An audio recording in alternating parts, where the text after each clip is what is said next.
everyone, it's Melissa. Thanks for joining me on my channel. It's April, which means that Earth Day is coming up, and so I wanted to talk to you about a few things that we're doing at home to sort of celebrate and get ready for the Earth Day holiday. And I've also done a video for you that will be about things that we do in our kitchen to be a little bit more eco-conscious. So today I have my helpers here. Say hi. Hi. Hi. And there are a few treats that we have recently acquired thanks to Grandma that are going to be really helpful for Earth Day so that we are creating less trash, like, do you have some trash? This. Less of this. And we're not going to use any, just a little bit. So instead, we've just acquired these cotton produce bags that we're really excited about. They come in a pack of 10 in some different sizes. These we're going to be trying out this spring to replace the plastic single-use bags that we're using at the grocery store currently. The next item that we're really excited for our little side garden is this little insect house. Who's going to live here, girls? Carpenter bees. Whoa. Yes, this is a mason bee or carpenter bee or native bee house.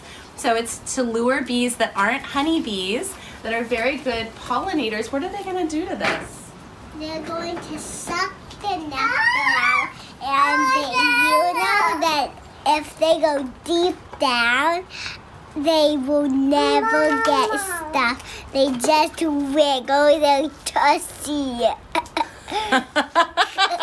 So they're going to be pollinating our veggies, including this this new tomato seedling that we're going to plant. My mom is just holding it right now.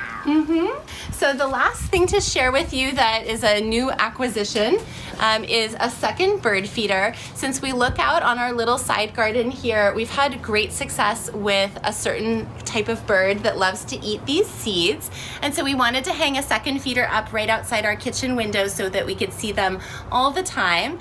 We currently have a feeder outside the girls' bedroom that lures lots of beautiful birds, and they are called, what kind of bird comes there? Yeah. And it's a poo-poo bird. They are birds that go poo-poo. They're goldfinches, and we have red-faced finches, so we hope that they will enjoy coming. Oh, I forgot to say that we're going to have a very special guest appearance at the end of this video. There are worms. And have you ever seen a real worm before? Well, you're going to see one today. Yeah, all right. But it's going to be at the end. So the last thing in this area that I wanted to share is that whatever holiday is coming up, I try to pull out relevant books.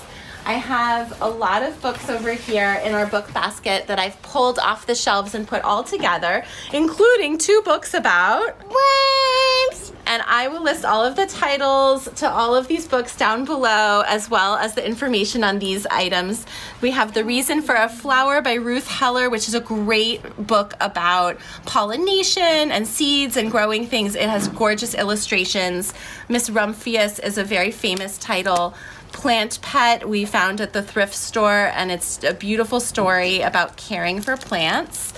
This is one of my childhood books, Farewell to Shady Glade, about conservation and the environment. This is a great book for young children.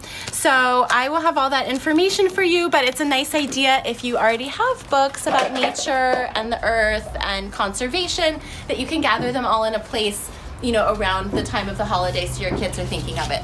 All right, it's time to go to the back, ladies. You ready? So we're going to see the worms? Yes, we're going to do a few other things first.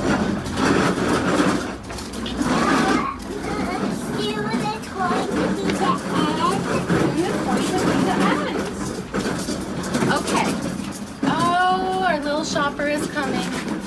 That is my mother was a pretend shopping cart. Very nice. Okay, so here's something that we're doing here. What do we have? Lemons. Okay, so in celebration of the spring, we are sharing. This is a lemon tree right here. Right here. So we have a loaded lemon tree, and we probably have too many lemons. So we have 2 families who have told us that they would like some fresh lemons. So we're picking lemons, and we're sharing with 2 other families this week, and we're going to go up on the ladder and get some more soon. Look at you. Okay, you are standing next to the next thing that we do at home, which is we do worms and we do compost. So I know some of you are interested in composting, or you're already composting, or maybe you're never gonna compost. So I have a few thoughts on that. One is that we love our composter, and we do keep a pail on the kitchen counter to collect our food scraps every week. But if you're not interested in composting, maybe you have a neighbor who is, or know someone who is, and you could just give your scraps to your neighbor. My mother does not compost, but she gives me her scraps and her coffee grounds every week when I see her on Mondays, and those go into my compost bin, which is great. We're actually in a garden class for children, and this week our activity is to bring in all of our food scraps from 1 week in our house. So I actually have a separate bin here that we're taking tomorrow to our friend's house, and I'm just gonna fill it up. It's a little buggy right now, but we're sharing our compost as a part of the class. And this is all going to be, teaching the children how much we throw away every week, and then we're making compost together at someone else's house. Lastly, if you drink coffee or eat eggs and have eggshells and you just don't have it in you to compost, coffee grounds are super rich and wonderful to be putting just on top of your rose beds or under a plant that you pass on your way to work. And this right here is a worm.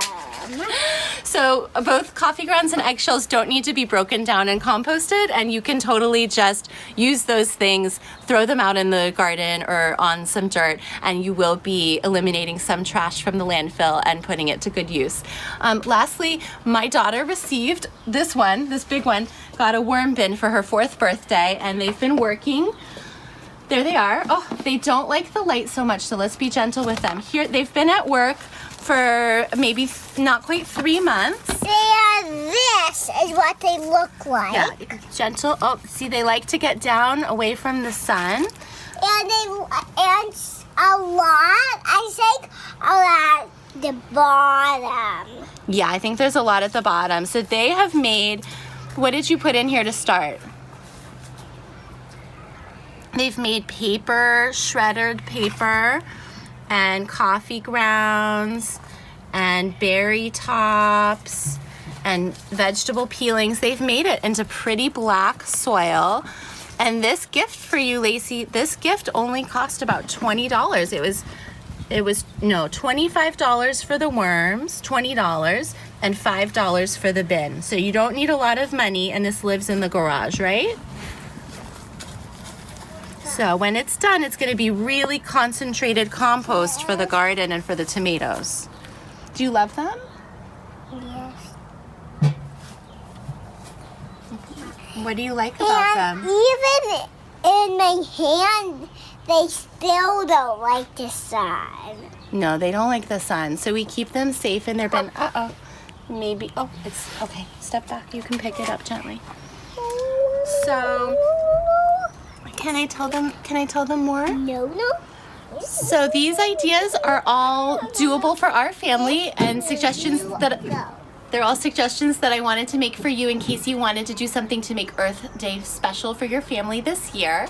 If you don't do all of them, I hope you pick one and let me know what you liked. Give this video a thumbs up if it was helpful to you. And if your family does something different to celebrate Earth Day, I would love to hear from you. Thank you so much, and I hope to see you on my next video.